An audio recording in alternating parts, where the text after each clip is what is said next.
duk maganganun da ake faɗa kafin ka auri yarinyar nan wallahi na yi kunnen uwar shegu na zubar da su ban amince ba ma da maganganun an ce tsibbi kake yi tsafi kake yi wane ne da wane ne duk dai kwaran kwatsaman maganganu kwatsam irin na mutane yan hasada.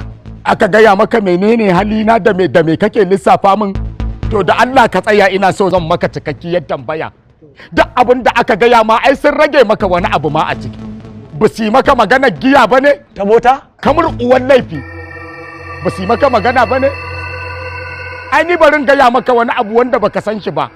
Wallahi ko me mutane za su gaya min baya damuna wallahi.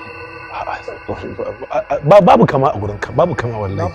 Babu kama. Ni fa barin gaya maka wani abu. Halin dan adam na riga na san shi. Ba abin da za a gaya min na mutane. Dan adam ne fa zai shiga ije sallah fa fito. Raka'a 4 malamai sun ce ladan ko 22 ne ko 23 ne. Kuma sai izo zauna a bakin hanya kuma i ɗebi zunufin awa 2. Izagi wancan itsine wa wancan yana nufin ya ci banza me za a gayan dan an gaya maka ina wasu abubuwa zai daman ne kuma bari in gaya maka wani abu da baka sani ba wannan yarinya ba zan dawo da ita ba to na riga na rantsa da kabarin uwata. Yawwa yanzu me kuke so a yi? To ni yarinyar nan ya uwata ce marainiya ce uwan mu ɗaya uban mu ɗaya amma do Allah yanzu buƙatar da muke da Allah a yi haƙuri ta komo ɗakin ta zamanta dan duk halayenka na kirki an faɗa mana har abin da ba a faɗa mana muka zo abin da muka tabbatar ma daban ne naga kai mutumin kirki ne. Asha ai abin da ya sa ma ba na son ja in ja lokacin da ka zo kofar gida muke magana ka rantse da kabarin mahaifiya ban damu ba saboda na san ba rantsuwa bace.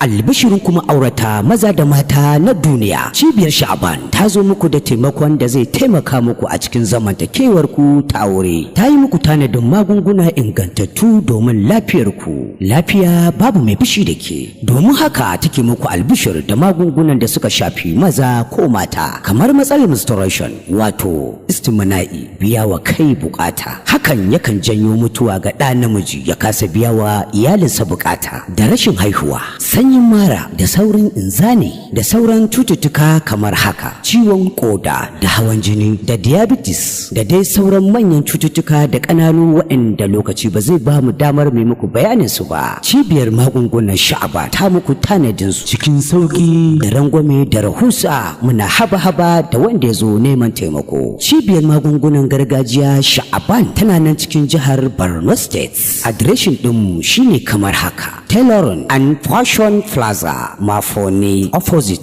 Kanin Hospital saman Bene shago mai namba 8 muna muku marhaban da zuwa domin neman ƙarin bayani za ku iya tuntuɓa mu akan namba kamar haka ko kuma namban WhatsApp ɗin sai mu ji daga gare ku. Shi rantsuwa da wani abu ba Allah ba mishirkanci ne. Kuma yanzu kuma ina so zan kuma rai maka wata babbar rantsuwar na rantse da kabarin kaka ta Hansatu ba zan dawo da yarinyar nan ba kuma na rantse da kabarin kakana Abdullahi ba zan dawo da wannan yarinya ba duk abin da za ku yi ku je ku yi. Alhajin? To ina ji za a iya samun matsala zai iya rantsuwa da kabarin Fir'auna an ba gurin. Ko da waye shi rantsuwa da wani abu ba Allah ba mishirkanci ne. Kafirta ne za kai ne? A'a ai ba kai ba kafiri bane. To ai na ce mutumin kirki ne kai. To me ya kafirci? Ba za ta dawo ba. Kai ne mushriki wallahi. Ni musulmi ne cikakke tantagar ya zuriyan. Alhaji haka ne maganar da ka faɗa. Za mu zo za a ɗiban mata kaya ba shikenan ba? Mun haƙura kenan. To amma wallahi duk kayan da na siyo mata a Legas billahi lazi na kawo mata lokacin bikin nan idan ya sake muka zo babu wasu kayan a nan billahi lazi sai nema dukan fulan karta dan iyayenka ina jira kai ku bar nan gidan Allah malam ku fita ku bani waje da mutunci kai da baka da mutunci kai da baka kuma a haka za ku zo mu rabu da shi za ka gani ne aikin banza aikin wafi aikin bari in ji tusa ni ba wani abu da mutum zai mun ya dame ni wallahi na riga na gama da halin dan adam me za a yi